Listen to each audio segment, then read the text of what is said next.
Hey YouTube, quick jam here. Got a Ibanez RG350, RG350EX, and what I did was I got this in, and we wanted Pat Allen wanted a Bill Lawrence USA, it might be called an LX 400 pickup, fitted into it. So just to have a wee bit of a jam. I've already done a review of this guitar when I set it up.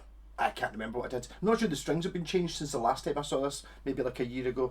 So it's pretty, the strings are pretty dead, has to be said. It's also tuned to E flat, which I find a little bit difficult. But yeah, so neck pickup. This, I think this is an automatic coil. In fact, I'll just check. Is this an automatic coil split? It is. So in position 2, Ibanez HSH guitars, coil split this one and give you this one, so you get strap position, or sorry, position 4 gives you strap position. So full humbucker, this one split, and the middle one on its own, middle one and this one split, and then full humbucker. So just kind of trying to get a few more interesting. So Steve Vai might have invented that in the gem actually. So humbucker, then position 4. Middle pickup on its own, middle pickup and this one, position 2.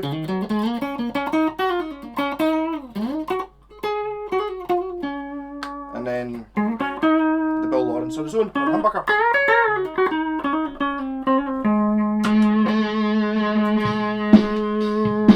This is a bit of a solo of a song working in my band Cracker House. Don't know if that actually showed the rest of the band, but yeah, it's really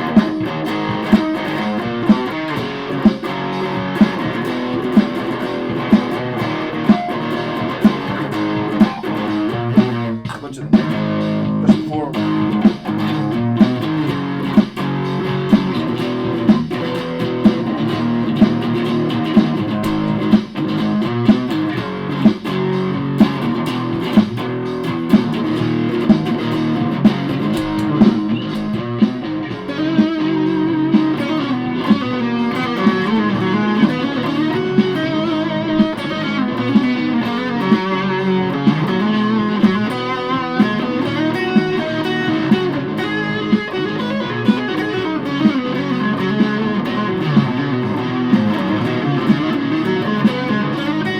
Pickup.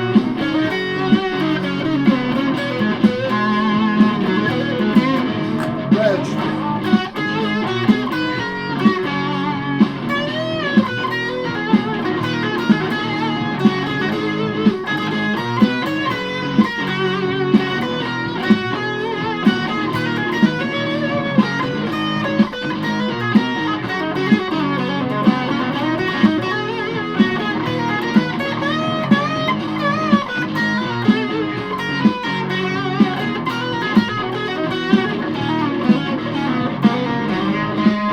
Joy of USG.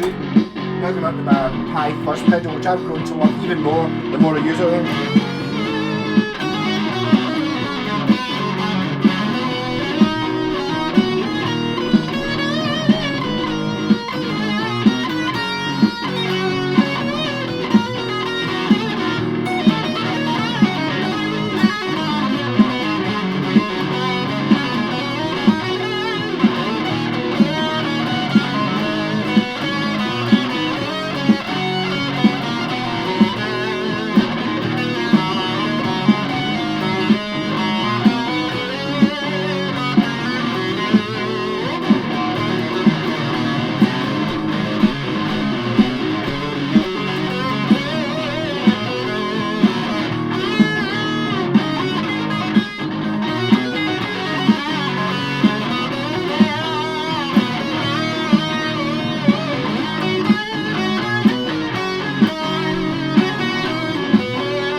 there. That was me standing in the lead and pulling it out.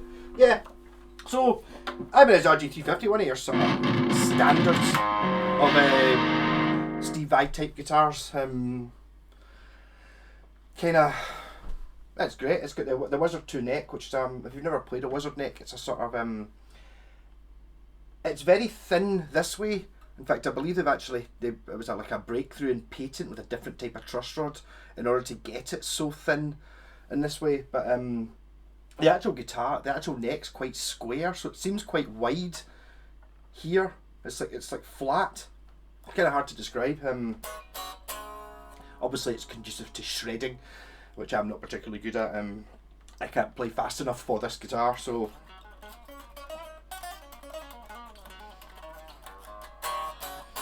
But you can never really go that far wrong with an Ibanez. This one's be an Indonesian one, I think.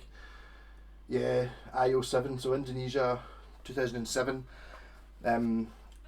Ibanez kind of have that same thing that Yamaha have, where you just get what you pay for. I don't think you really get bad ones. On the other end of the scale, I'm not sure you get really good ones. Like for any sort of modern ones, I'm not talking about like the sort of older when things were a wee bit different, you know. Things could change an awful lot in the 80s, but by the time you get to sort of the modern era, they kind of got it nailed down to knowing exactly what it is they're doing, so they produce I'm going to take a random guess that an RG350 is about 350 quid. I don't know. And that sort of price is pretty good. This has the infinity pickups, which are actually pretty good.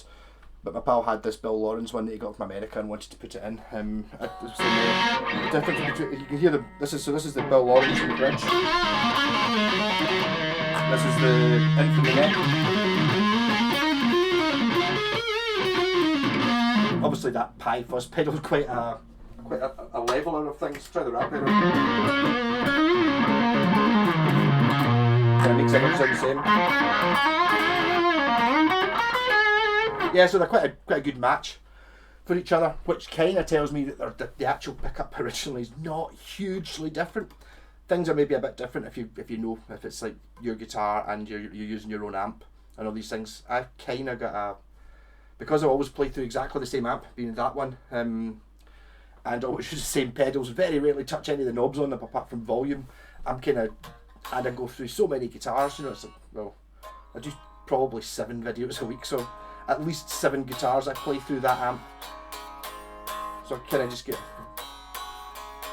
I don't really get to see the detail that you can really only get from having a guitar for a few days. I get it with some of my own guitars, or all my own guitars. You know, once I've been playing a guitar solidly for a couple of weeks, you start getting into a wee bit into it, and the wee subtleties and what it can really good at and what it's not so really good at. So I can't really do that in guitars I've playing for, well, that's 10 minutes in total I played this, so I can't really go into that sort of detail. But good solid guitars. If this is your sort of shape, again, this one's pretty good actually.